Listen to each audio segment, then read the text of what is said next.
அஸ்ஸலாமு அலைக்கும் வரஹ்மத்துல்லாஹி தஆலா பரகாத்துஹு.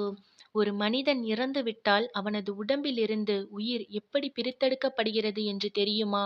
அந்த உயிர் உடம்புகளிலிருந்தும், எலும்புகளிலிருந்தும், நரம்புகளிலிருந்தும் பிரித்து எடுக்கப்படும். அதனுடைய வேதனையை சொல்லி மாளாது. முட்கள் நிறைந்த இடத்தில் ஒரு மெல்லிய துணியை போட்டுவிட்டு அதை வெடுக்கென்று உருவினால் அந்த துணி எவ்வாறு கிழிந்து கந்தல் கந்தலாகி போய்விடுமோ அவ்வாறு உடம்பிலிருந்து உயிர் பறித்தெடுக்கப்படுகிறது. அந்த நேரத்திலே அந்த உடம்பு புண்ணாகி போய்விடுகிறது. எந்த ஒரு மனிதனாலும் மௌத்துடைய இந்த வேதனையை தாங்கிக் கொள்ள முடியாது. இவ்வாறான வேதனையுடன் அந்த உயிர் பிரிந்த பிறகு அந்த மையத்தை குளிப்பாட்ட எடுத்து செல்லப்படும். அப்பொழுது அந்த மையத் என்ன சொல்லி கதறும் என்று தெரியுமா? என்னை குளிப்பாட்டுபவர்களே, என் உயிர் உடம்பிலிருந்து பிரித்தெடுக்கப்பட்டு அதனுடைய வேதனையில் நான் இருக்கின்றேன். என் உடம்பு புண் உடம்பு. ஆகையால் என் உடம்பை பொறுமையாக கையாளுவீராக என்று சப்தமிடுமாம், கதறுமாம். அந்த சப்தம் நம்முடைய செவிகளுக்கு கேட்காது. அந்த சப்தத்தை மனிதர்களையும் ஜின்களையும் தவிர உலகில் உள்ள அனைத்து உயிருள்ள ஜீவன்களும் கேட்கிறது என்று நபிகள் நாயகம் ஸல்லல்லாஹு அலைஹி வஸல்லம் அவர்கள் கூறினார்கள்.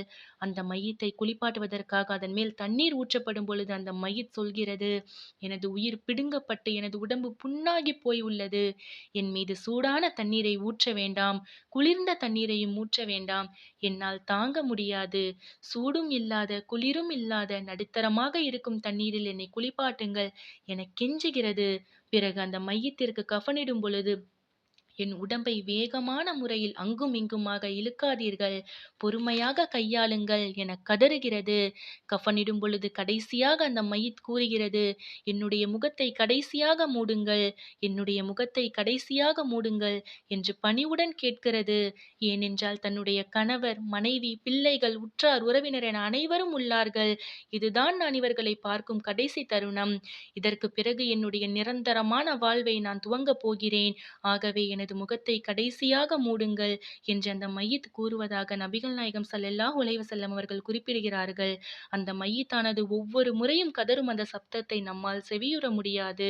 மனிதர்களையும் ஜின்களையும் தவிர உலகில் உள்ள அனைத்து உயிருள்ள ஜீவராசிகளுக்கும் கேட்கிறது என்று நபிகள் நாயகம் ஸல்லல்லாஹு அலைஹி வஸல்லம் அவர்கள் கூறினார்கள். இது போன்று நாம் அனைவருக்குமே நமக்கான ஒரு நாள் வரும். அப்பொழுது நாம் எழுப்பும் அந்த சப்தத்தை நம் அருகில் இருக்கும் எந்த மனிதராலும் கேட்க முடியாது.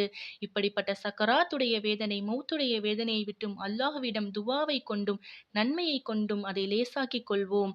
அஸ்ஸலாமு அலைக்கும் வரஹ்மத்துல்லாஹி தஆலா பரகாத்துஹு.